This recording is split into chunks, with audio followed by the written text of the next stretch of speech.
The story of Buddha. And who is Buddha? Is Buddha God?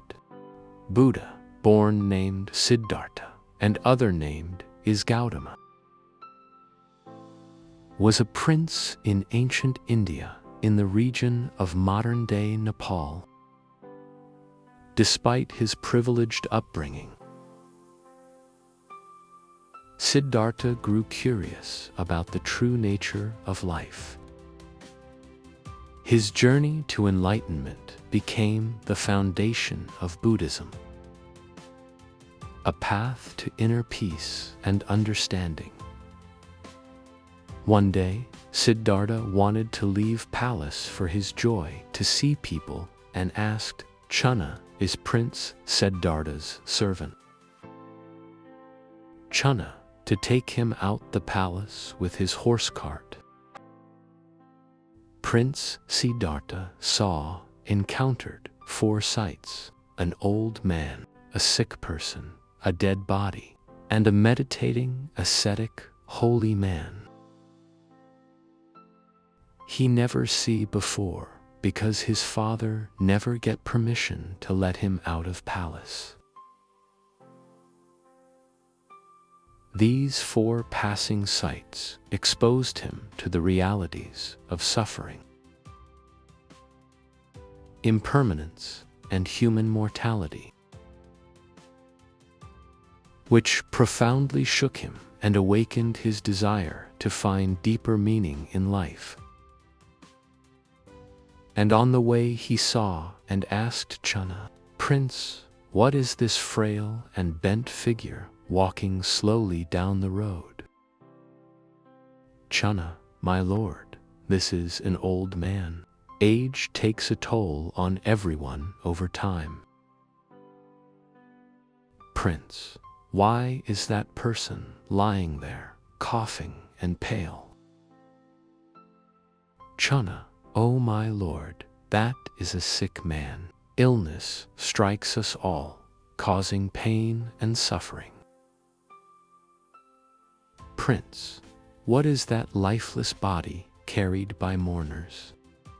"Channa, my lord, that is a dead man. Death spares no one, it is the end that all must face."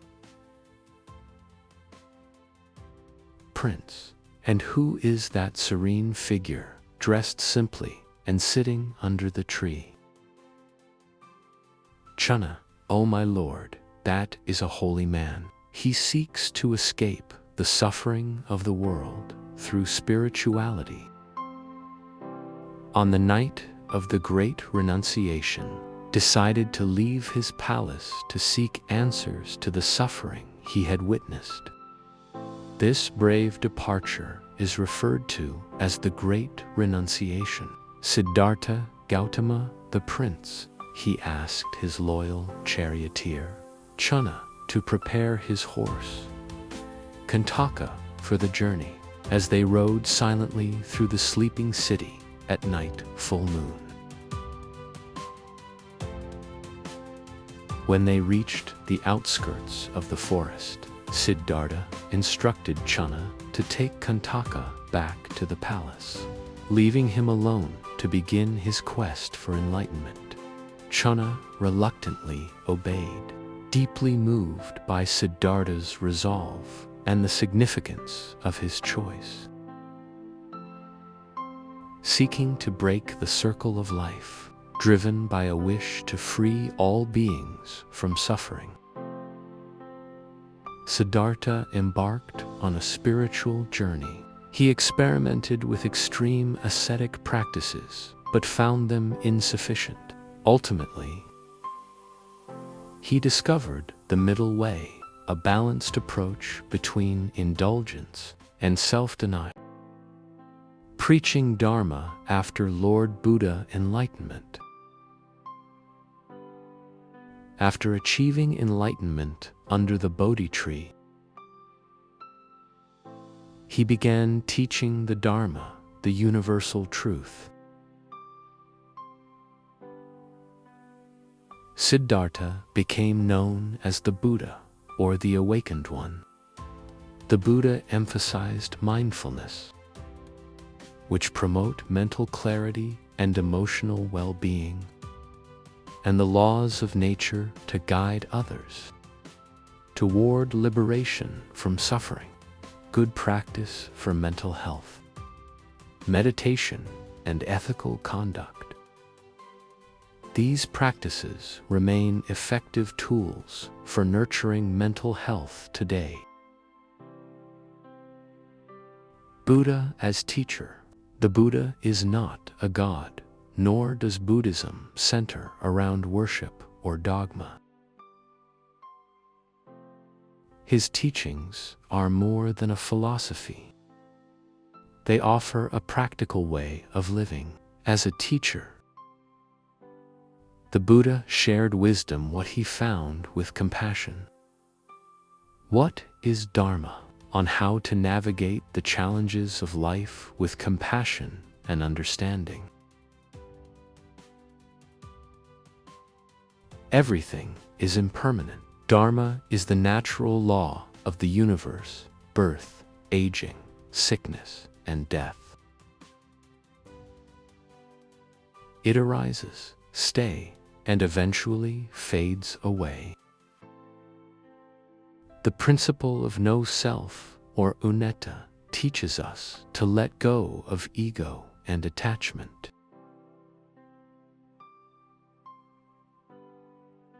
Embracing the truth of interconnectedness and the constant flow of change. Dharma means the law of nature, the law of causing and effecting to every actions, no matter one's do good or bad. What you think you will become. What you do, it will reflect it. What is your speak, it will reflect it. It calls the law of karma. By 3 actions. Actions is taking by physical activities. Actions by taking is your speaks.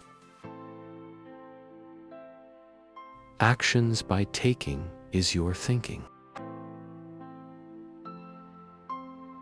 All these 3 actions is the reflections. Bad actions or good actions. It will affect to who created it. It is affected sooner or longer. It depends on how strong is your actions taking, by anger or hatred. If you're yelling to someone louder, by anger and meaning, it will affect in reality. Time is sooner, no time to wait. If you do calmly bad actions or good actions, time will act longer of any affecting. By these 3 actions, bad or good, who taking it, will affects, and it calls the law of karma. Like the reflections of mirror. Exactly what you look like. No one created for others, it's the ways nature is. It's a better way need to do is to take good actions with compassion. By looking into yourself with this 3 actions, by your physical activities, by your speaking activities, and by what you are thinking. This actions can predict your future or in daily life. It will bring in your inner peace and automatically spread to others. With your inner peace by compassion, without any judgments. So bring peace to yourself and also to others around you, an effect to the world. By your 3 actions, it is start from you. Let's start to spread compassion, to bring peace to the world.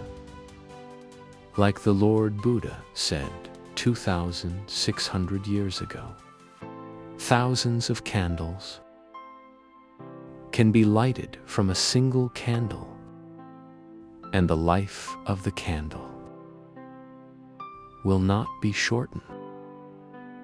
Let's light the candle together, the candles of compassion. Start by each of us by understanding right views. Let's light the world together.